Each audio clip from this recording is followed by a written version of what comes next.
All right, Jeff here at MACkite. And I'm Tucker. And we're here to kind of jump into the intermediate zone of a foiler.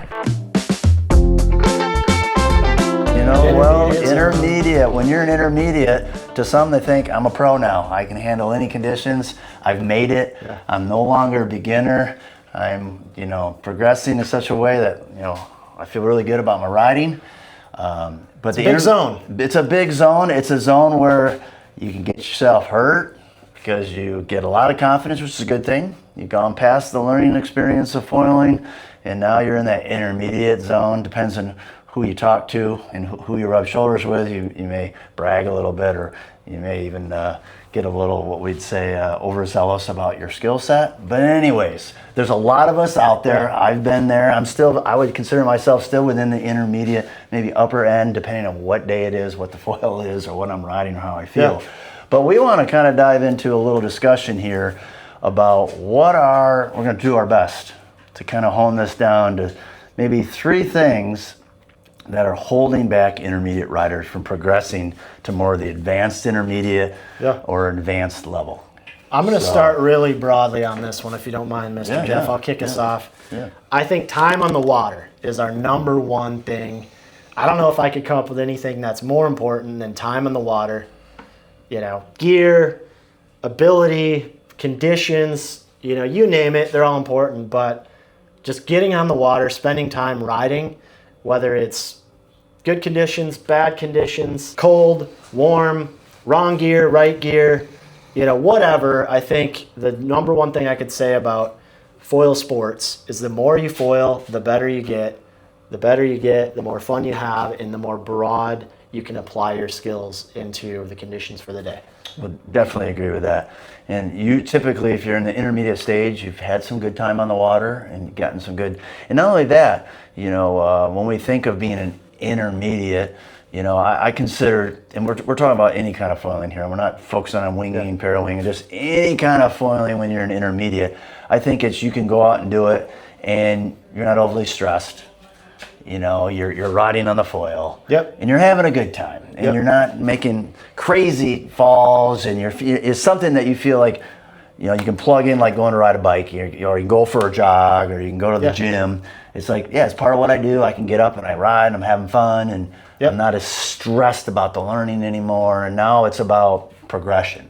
So, we kind of want to look at, what might be holding you back. Another thing I like to preface when we think about intermediate riding, intermediates need to be aware of something, especially if you're at the budding intermediate stage. Conditions. So you may think you're in the intermediate stage, but that could be based on conditions. If you're used to riding at certain conditions and you get good in those conditions, then you can seem like you've kind of moved beyond that beginner stage. But let me tell you, I've been in the intermediate stage before, and I've gone into more of the pro style of conditions where it's cool. Serious, you're still a beginner in those conditions. All of a sudden, I'm no longer intermediate. I just went back to being a beginner. So some of this can be true of any of the foiling sports. It's what the playing field, or I say, the field that you're used to playing in, generally you become an intermediate. But in any intermediate stage, when you start to push into higher limits of the sport, you do back. It's a good point. Yeah, there's more to learn other than just the ability to ride, especially when you're going to a new location, if you're on vacation, or in some conditions you haven't been in before. You're a beginner again. So approach it like that. Do some fact finding, find out, talk to somebody that's beyond you, that knows the spot, that knows the conditions, that can give you some tips like water safety, where to ride, where not to ride. The first thing that comes to mind for me is foil driving. You can get really good at foiling with a foil drive really fast, but that doesn't mean that you should be going into a surf zone, ripping around, putting other people in danger. I get the temptation. The waves are great in there, but you got to distance yourself from it. You got to ride in deep water. You got to ride at a different spot where there aren't people in the water that could be hurt by your equipment. And it's something that does happen, unfortunately, but I think we need to be better as an industry at self-policing that so that beaches don't get shut down, foil drives don't get taken out of the water entirely. True. That can be true of anything as you become better at foiling.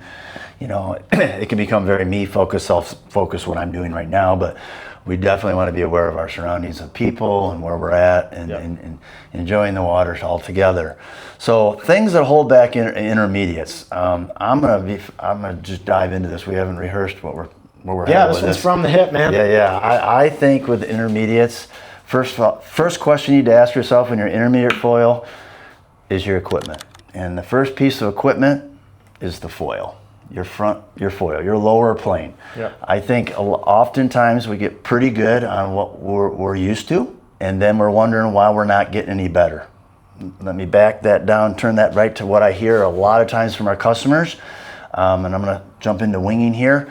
They can ride back and forth for hours, ride and have no problem getting up in multiple conditions and maybe riding a little wave, but they have a hard time nailing all their jibes or their tacks. So they're still falling in the water a lot.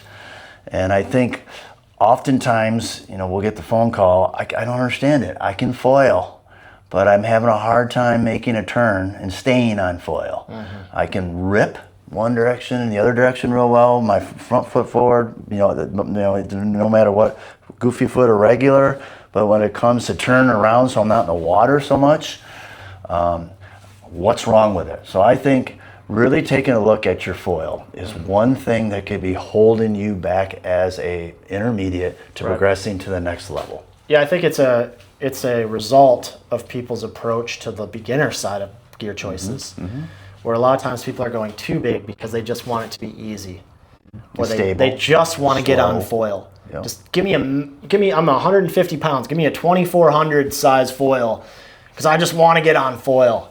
And I get that mentality as a beginner, but you also need to realize that you're going to hit the limit of that gear much quicker. I mean, even you and I, we get on a 2400 foil, we have a hard time jibing or tacking that foil because it's so slow. It stalls so fast because it decelerates so quickly. You want something that'll continue your energy and make a turn like that while carrying its momentum. Those big fat foils just don't do it, so it's really hard. So you need to realize that, hey, my gear is what's holding me back. Sometimes a more experienced rider can tell you that, like, look, man, you're doing everything right. It's just your foil is so massive that there's no way you can make the turn by the time you stall. Yeah. So that's a downside of the massive gear. It is. And so I think the foil, and you agree with that, the foil is probably the first place to look. And when I'm thinking of that, not only just for winging, but if you're in wake, you're learning behind the boat, you start out with a big foil and you do get good at it, but then you want to be able to pump around, you want to ride the wave, you want to drop the rope, and people are like, I'm good, but as soon as I drop the rope, I'm like, and I'm right back in the water, or I can't stay in the wave. Or if you're winging, all of a sudden you're riding your first wave and you're like, holy cow, and you can't control it. But again, going back to my original thought process is making your jibes your turns. So I think looking at your foils, number one, could be holding you back. And I think the mistake we make is thinking, sometimes playing it safe with the size. You can jump down further than you think now with the technology in foils, in my opinion. And that's where initially, when you get the new foil, you may make a few steps back, but you're going to make 10 steps forward from where you were pretty quickly with that new foil. Yeah, I think the key to being happy is just make sure you're properly powered. If you're going out in light wind to test a smaller foil, you're probably going to struggle. If you go out in a situation where you're well powered, you can get shockingly small foils going quite easily as long as you have adequate power. So the big thing is when you size down, don't choose a light wind day to go test it out, because you're going to hate it. You need to get to know the foil. You need to learn how to pump it up first, and then you can grow the low end of it. But ride it in good powered conditions where it does best when you're learning. That way you can get on foil easily, learn it how it wants to be ridden, because if you can't get up on foil, you're not learning a whole lot about it. Sure. And we're talking about intermediate foilers, not just wingers or wind driven. But this can be behind a boat as well. When you get behind the boat and you drop down in your foil size, then you need to kind of ride as if you were still riding your other one. Don't try to go to where you want to be on the foil. Get used to the foil first. Get used to its lack of stability and a little bit slippier and faster feel until you get it dialed. Then you can start to progress, because it's really about, we're trying to get to what's holding back the intermediate foiler. And it's usually, would you agree, number one, probably the foil? Other time on the water, obviously, but once Yeah. they get really good time, the foil is the first thing you need to look at. Yeah, I would say that for sure, and I would say exploring other riding styles too helps you get on the water more. That's kind of a sidebar to my first point that, you know, if you can't get on the water 2-3 times a week, it's hard to progress. If you get on the water once a week, you're progressing. If you only get on the water once a month, you're losing as much as you're gaining. So, you know, investing in something like an e-foil, foil drive, you know, getting behind a friend's boat, you name it. Learning kite foil, even though you want a wing foil most of the time, kite foil can be really useful for new riders in the lighter winds, especially if you're not, you know, an excellent wing foiler yet. But yeah, I would agree for sure. The foil is huge. It really, you know, helps you get over that hump in that jibe, in that tack, in the upwind riding, in the ability to get on a small piece of swell and just glide out for a little while. If your foil is too big, it's too draggy, it's just going to get knocked off the wave. It's just not going to be able to complete a nice gliding jibe like you need as a new rider. That's not saying that your first foil is now thrown in the garbage. You might come back to it for a light wind day, and you might be able to jibe it later on in your progression, but it's not the foil you want to learn to jibe. No, and I think I like what you said about time on the water and getting creative with that, being pulled behind a boat or a jet ski. Anything you can do to get more time on a foil is really going to help an intermediate foiler. And so if you only stick with, you know, your when it's windy, you're very limited to that. So I do remember myself in some of our summer months, I have a friend that has a boat and I bring the foil on it. And the fact that you can ride a foil, maybe not holding on to a wing or a kite, but a rope, or letting the rope go, or just, you know, riding the wave, those all help hone your foiling skills that are transferable to the different foiling sports. So it does open that up. So we've kind of hit more time on the water, or looking for ways to get on foil, versus just being pulled by the wind or pulled by your boat or tow in. So try to do multiple things. Just get out there. It'll really help you as an intermediate get better, you know, awareness of a foil, and it really helps your skill to do multiple things on the foil. And then the foil itself, is probably holding you back. If we had to come up with a third one. I don't know what you're thinking, so we might end up with 4 here, but my next thought was being intentional about progression. If you're not putting your mind towards what do I want to do that's new and fresh, you're probably going to go through the motions. And I think it's really easy to get stuck in this, especially as an intermediate gliding on swell and doing little turns on open ocean swell, because it's so much fun. It's like skiing in powder. You never get tired of it. But if you're not careful, you'll spend your whole life skiing the same run in the same powder, doing the same thing and not learning anything new, because you're having fun and that's great, but we're talking about progression. And if you're not progressing and you're not being intentional about what you want to progress with, you'll just get stuck in that same mode of, man, it's so fun just to cruise these swells and say hi to Jeff and, you know, do this and that. No, today's a beautiful day. Now what? If you're not intentional about it, if you're not thinking ahead, man, what would I really like to do? What would I like to learn next? And I like to say, try to learn one thing at every session, whether it's a new kind of jibe, a new kind of wing handle, tack. You know, it can be something as simple as, when I make a turn, I want to see if I can get a little bit of the foil out. No matter what it is, just try to learn something new every session. Be intentional about it, because if you're not, you're just going to go out there and cruise around and do the same thing and never progress. Well, I was going to say, you, the foiler, was what holding you back. Kind of So it's same. actually the I like thing. it. Yeah. It's about, you need to push yourself. The problem is, as an intermediate, you finally gotten to the point where maybe you can put miles on a foil without falling in the water. You can kind of show off around your bros a little bit. You're getting some speed, or you're riding the wave. You're kind of doing things. The problem is, I'm the problem, you're the problem. We get comfortable. And when you get comfortable, you're not getting any better. And you know, that initial intermediate stage there's a lot that goes on for you, because you really progressed, made a huge progression from falling on your board or falling on the wave, or having the boat come back for you a million times, and now you're finally up and riding. You gotta push through that comfortable feeling. And that's where I say the foiler, the intermediate foiler, is when you're the issue, or I'm the issue, was the issue, because you need to push yourself and get out of being comfortable again. And what it means is kind of going back to being a beginner. Because when you're out, when you're an intermediate and you try to go to that next level, it is like being back to beginner again. Yeah. Because then you're in the water more, you're falling, you're taking those harder falls. You know, you're not, if you're like me, I do track my sessions, and obviously time on the water, how fast I went. He nerds out big time. Yeah, I'm a little tweaker it's on the that. Biker in him. So, you know, I'm sure some of you can identify with that. You have certain, I want 2 hours in the water. I want to catch this. I want to go 7 miles downwind. But if you're trying new things, you might not get as far, or it may take you longer, or you're going to be in the water more, or your bros are going to leave you. What's up with you today? You seem to be wrecking. Well, I'm trying new things. Did you see? I just tried this, new jibe or this jump that I've never tried before.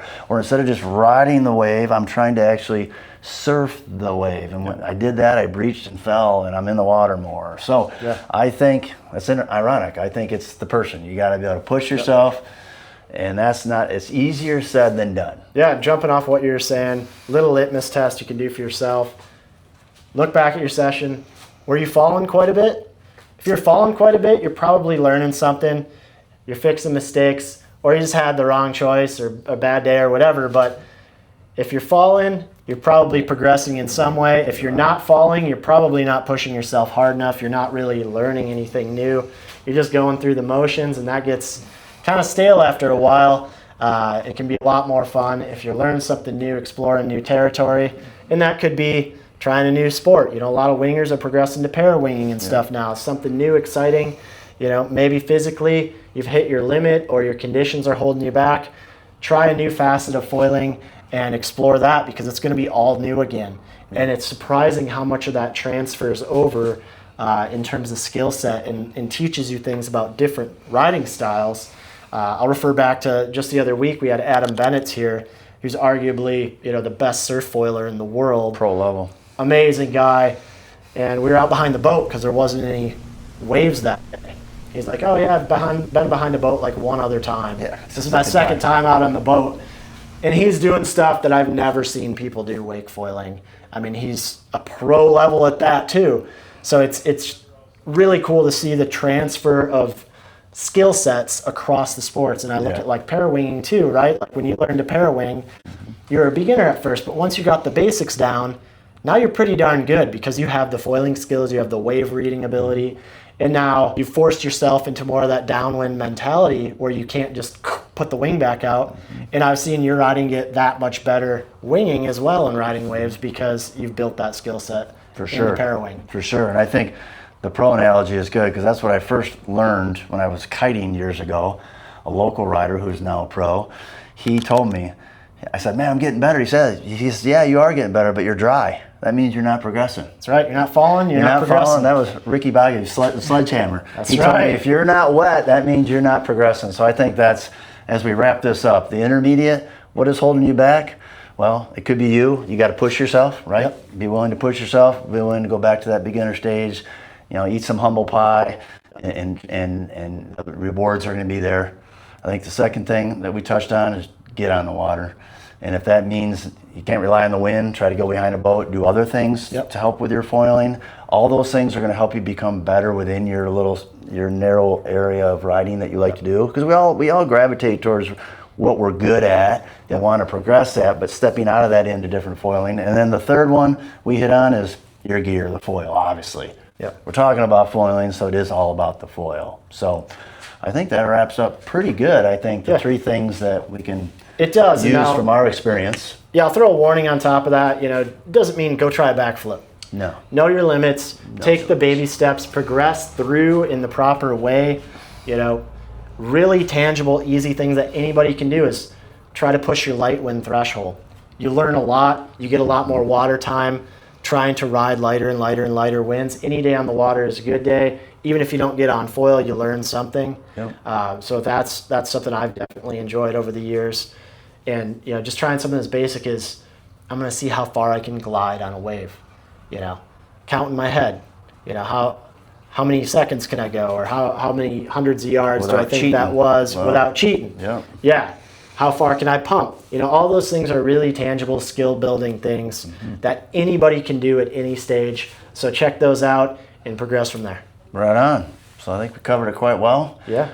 I mean, we want everyone to be able to progress, be confident, and be able to enjoy the water, because that's what it's all about. That's what it's all about, being out there, having fun. That's right. A camaraderie and good times in the water, no matter what level you're at.